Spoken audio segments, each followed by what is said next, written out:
Los efectos del cambio climático son una realidad y se prevé que cada vez sean más notorios, violentos y costosos. El tiempo se nos acaba. ¿Estamos preparados para adaptarnos a las nuevas condiciones climáticas? Acompáñenme a explorar este tema en Ahora Futuro, México y el mundo. México tiene futuro y su futuro está en tus manos. La mejor manera de predecir el futuro es crearlo. Los avances científicos y tecnológicos han hecho que cambie nuestro estilo de vida, la forma de trabajar e incluso en la que nos relacionamos. La capacidad de educarnos a través de Internet, de transportarnos en vehículos autónomos, de modificar el genoma humano para evitar enfermedades, así como el uso intensivo de las energías renovables y de la inteligencia artificial, nos permitirán alcanzar mejores niveles de vida. Pero ¿seremos capaces de incorporar a todos o generaremos sociedades más polarizadas? De esto se trata Ahora Futuro, México y el mundo.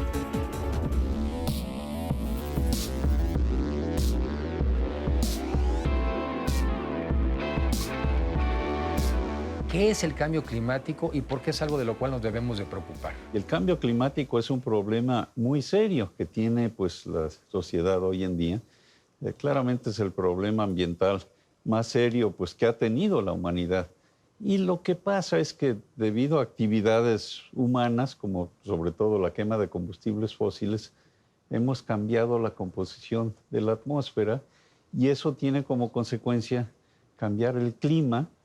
Y el clima es un sistema complejo y por eso no podemos predecir pues, con exactitud cuál va a ser la temperatura en el futuro. Depende, por supuesto, de qué hace la humanidad. Pero hay un riesgo, por lo menos de 1 en 4, 1 en 5, de que si siguiéramos emitiendo como lo estamos haciendo hoy en día, la temperatura esa promedio de la que estamos hablando podría subir más de 2, a lo mejor 3, 4 o hasta 5 grados. Y eso sí sería desastroso para la civilización.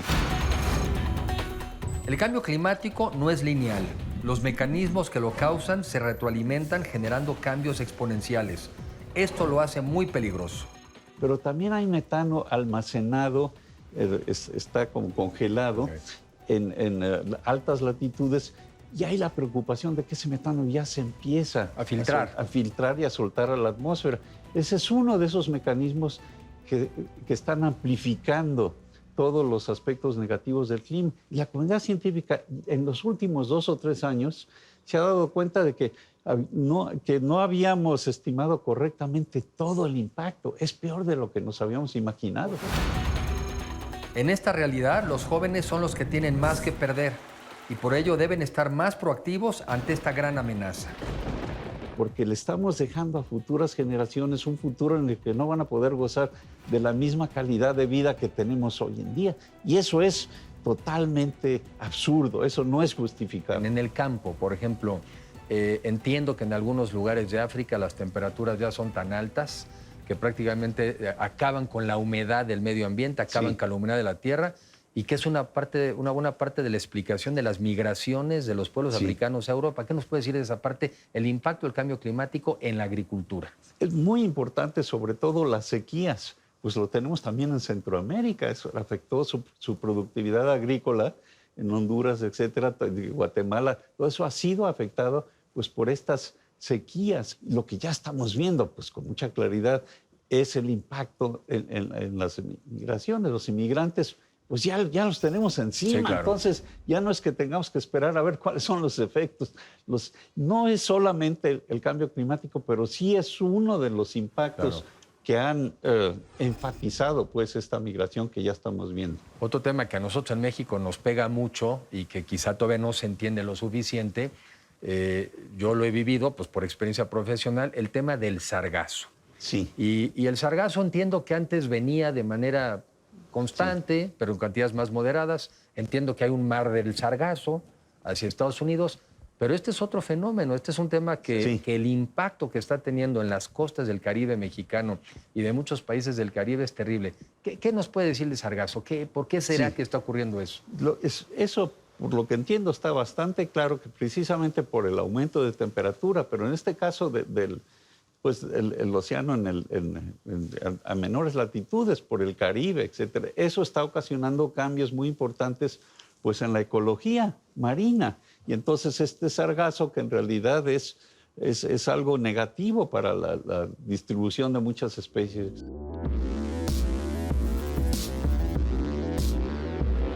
El sargazo, que no son otra cosa que algas, un cierto tipo de algas rojizas, cafés, son naturales, están en los océanos, básicamente en los océanos templados. En océanos fríos no se da tanto esto por la velocidad de reproducción. Lo que está pasando ahorita es de que se conjuntaron tres factores. Uno de ellos, una superficie oceánica, sobre todo en el Atlántico Medio, frente a las costas de Estados Unidos y hacia el norte de África, superiores. Entonces, ¿cómo que una superficie superior? No, una temperatura. Una temperatura superior. Temperatura superficial superior. ¿Por el tema ahí sí ya de cambio climático? Exactamente, sí. Bueno, las temperaturas más altas las hemos tenido récord tras récord. Cada año. Cada año. Y entonces esto hace que haya una mayor actividad de reproducción. Pero luego el acceso de nutrientes que son arrastrados ahora por la modificación en las corrientes marinas desde las costas de Estados Unidos, ahí por donde está Houston. Y esos nutrientes, digo, para efectos prácticos, muchos son fertilizantes que se le ponen en la agricultura. En la agricultura y que vienen bajando del Mississippi, entiendo, hacia el mar Atlántico. Exactamente. Son arrastrados estos nutrientes, fundamentalmente fósforo, potasio y nitrógeno. El nitrógeno es importantísimo para las algas y entonces hace que se reproduzcan, tienen más comida. Se reproducen más rápido. Pero el tercer factor también ha sido un desplazamiento de los vientos alíseos tradicionales que vienen del círculo polar, el norte de Europa, digamos, hacia los Estados Unidos, se ha recorrido hacia abajo y ya le pega al mar de los Sargazos. O sea, ¿se ha recorrido los vientos? Los vientos se han recorrido. ¿Y eso, la corriente de chorro. ¿Pero eso tiene que ver algo con el cambio climático también? ¿O ese ya es un tema...? No, todo con el cambio climático.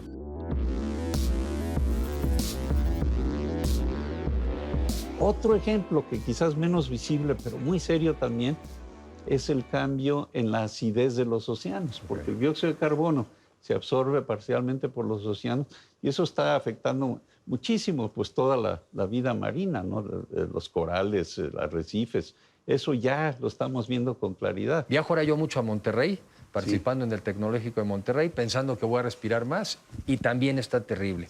Voy a Guadalajara y también está muy mal. ¿Qué nos puede decir de la calidad del aire y qué tendríamos que hacer para realmente resolver este problema? Porque no nos podemos acostumbrar a vivir con una calidad del aire tan mala. Exacto. Esas plantas de carbón son las que estaban realmente afectando muy gravemente a la calidad del aire, sobre todo por la formación de partículas. Y no son las tolvaneras, sino las partículas muy pequeñas que llamamos PM2.5. Y que esas entiendo que son más peligrosas. Exacto, porque son suficientemente pequeñas para que no las podamos filtrar por la nariz y penetran hasta los pulmones. Y está ya muy claro, la comunidad científica también, aquí pues trabajando con la comunidad de médicos, etcétera, está muy, muy claro que ese es el mayor impacto que tiene la calidad del aire. Y en México tenemos un ejemplo extraordinario, pues hace un mes, hace semanas, tuvimos una contaminación muy elevada de partículas aquí en la Ciudad de México.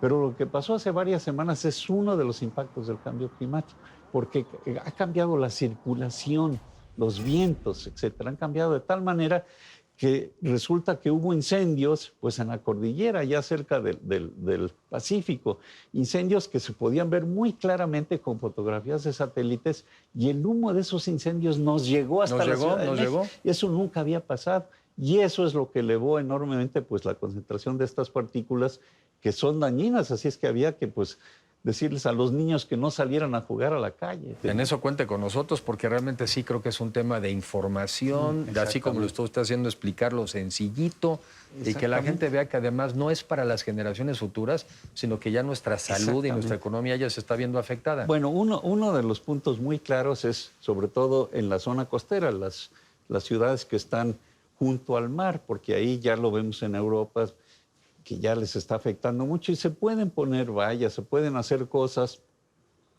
las nuevas construcciones se pueden hacer pues más elevadas y, por ejemplo, una cosa que ya se aprendió desde hace años es no construir hoteles turísticos junto al mar, sino que hay que dejar cierto espacio en la playa. Para no afectar la duna. Exactamente. Entonces, todas esas cosas son síntomas de esta adaptación que se puede hacer. Yo en México sigo sintiendo que hay una cierta pues, afinidad a los combustibles fósiles, Sí. cuando somos un país con un enorme potencial de energías renovables. De acuerdo. Científicamente hablando, ¿qué podemos hacer para quitarnos un poco esa dependencia fósil Sí. y realmente tratar de ver que nuestro camino es este otro? Si quisiéramos ser, como gobierno, muy buenos con la población y le bajamos el precio a la gasolina para que todos puedan manejar, híjole, eso sabemos que tiene, pues sabemos por otras ciudades, sí. por ejemplo, es clarísimo, eso tiene consecuencias nefastas, porque ya tenemos un congestionamiento terrible. Entonces, al revés, lo que hay que hacer es copiar a los países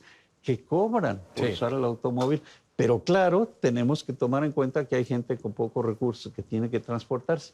Pero a esos grupos los podemos subsidiar, les podemos ofrecer transporte público. Por ejemplo, en los países nórdicos en Europa, hay gente con mucho dinero que tiene varios coches, Sí. pero no usa su coche para ir a trabajar. Y además ya sabemos que en México siempre que se quiere ayudar a la gente más modesta en el tema del subsidio de la gasolina, al que se acaba subsidiando es al que tiene más dinero porque tiene Exacto. más coches. Pues eso, Simplemente. Y los economistas han hecho cálculos que el 70 o el 80% Sí, de del esos subsidio subsidios para la gente con recursos. Pues no, son las cosas que habría que cambiar.